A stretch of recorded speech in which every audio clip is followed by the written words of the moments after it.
Jir questions if it's a spell cast by Rusty. Wouldn't it be better not to break it? Eunice responds that it's not necessarily the case, as there must be a key to breaking the spell. Lily agrees with this perspective, and Jir contemplates the idea of a key in his mind. Eunice shares that Rusty's identity is uncertain, questioning if she was even a person. He mentions that someone like her should have been able to construct a perfect magic circle. Eunice explains that the magic circle is complex, but has been designed to allow it to be broken by a holy magic user of a certain level and a magic analyst. It's a spell meant to be broken. Jir wonders what it means, and Eunice ponders if this labyrinth is truly linked to the Fallen King. He explains that it has become a checkpoint accessible to Rusty herself or another holy magic user, implying that it excludes those who are not loyal to the Fallen King. Jir and Lily gaze at him curiously, and Eunice confesses that he doesn't know the exact implication of this. Disappointed, Jir declares he's going to bed, and Lily chuckles, appreciating it as an amusing Archmage joke. She agrees with Eunice that they lack sufficient clues for now. Eunice holds Jir, suggesting they might not have all the information yet. Eunice asks Jir if he has any knowledge as an adventurer. He questions whether Jir researched anything about the labyrinth before entering, to which Jir, looking a bit confused, responds that he doesn't know anything. Eunice laughs and queries if Jir studied the layout. Annoyed, Jir emphasizes that he's not and never has been an adventurer. He was just an outsider. The most he heard about the labyrinth is how strong the monsters inside are.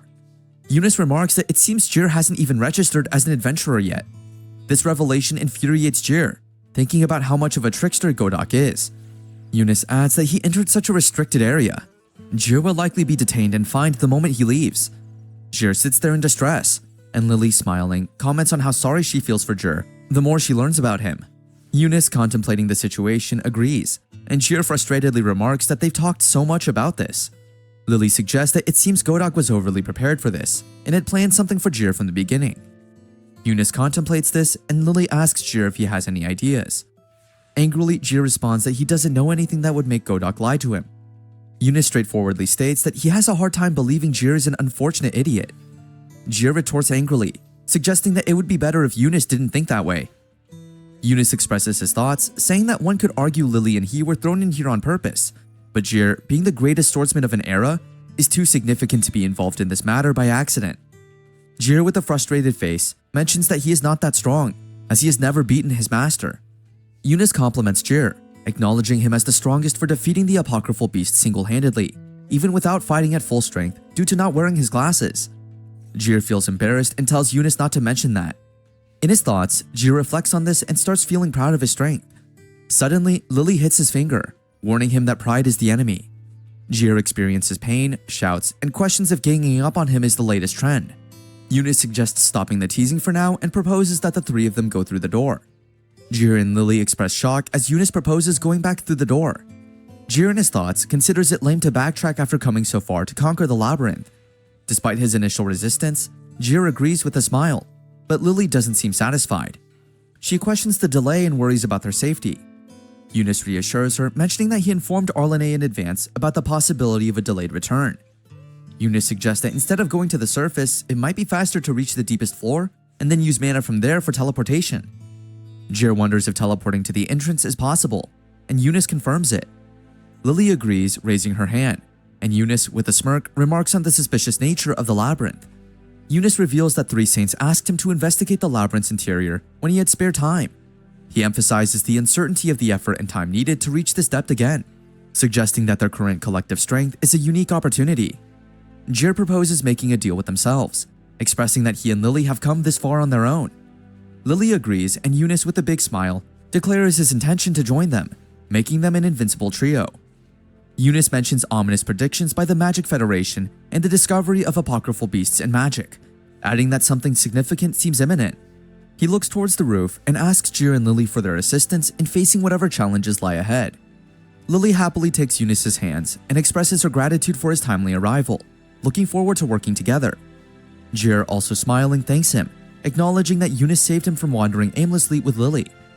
To decide their way, they decide to play rock, paper, scissors. However, Jir points out that he's at a disadvantage because he can't see what the others choose. Lily suggests he touch their hands to feel their choices, leading to a playful argument about who will decide and how. In frustration, Jir and Eunice declare that they are incredibly useless. Eventually, Jir suggests that they all go in different directions and then reconvene at the same spot. Lily and Eunice are astonished at Jir's suggestion, but Jir proposes a race. Whoever makes it back first becomes their guide. Eunice finds the idea exciting, and the trio sets off in different directions. Surprisingly, Eunice claims the first place, returning within 3 hours and 56 minutes, followed by Jir in second place at 5 hours and 12 minutes. Lily arrives last after 8 hours and 38 minutes. Eunice and Jir express disbelief that Lily made it back, and she tearfully admits her joy at finally returning. Eunice, also emotional, contemplates the human condition, wondering if there could be anyone more useless than him. Jir, relieved that everyone returned safely, expresses his happiness. The day after, opinions about Jir are divided, with accusations of him being cautious and lacking appeal. However, the door blocking their way opens the next day, emitting a solemn sound, revealing the path to the deepest level. Jir, while looking at the roof, questions himself if he really needs to be at this party. Lily and Eunice look at him with confusion, whereas it's been a month since this trio has been together, and after the arrival of Eunice, their adventure has really smoothed out. In the beginning, they acted meek, as Jir took care of the monsters and Eunice just followed along until he got used to things. But before long, Eunice gets the hang of things, and their party becomes one of the strongest ever. In the present time, Eunice with this magic rains down a scale of light, and all the monsters die in this rain within a second. With a sad face, Jir shows gratitude for Eunice's magic as they haven't encountered a single monster lately. However, he makes a crying face, saying he feels genuinely useless. Lily, in an attempt to make him feel better, says it doesn't seem like her sanctuary barrier is needed all that much either. No one really gets hurt anymore, and besides, Eunice can create something similar to it anyway. She points out that they both use light, meaning they fill the same criteria. Jir also starts crying, saying that now that she mentions it, his secret sword technique has a name associated with the moon, and the moon and the stars are closely related to. Eunice asks him not to say something so sad, or else he will also start crying. He mocks him and then starts laughing, but with a smile, he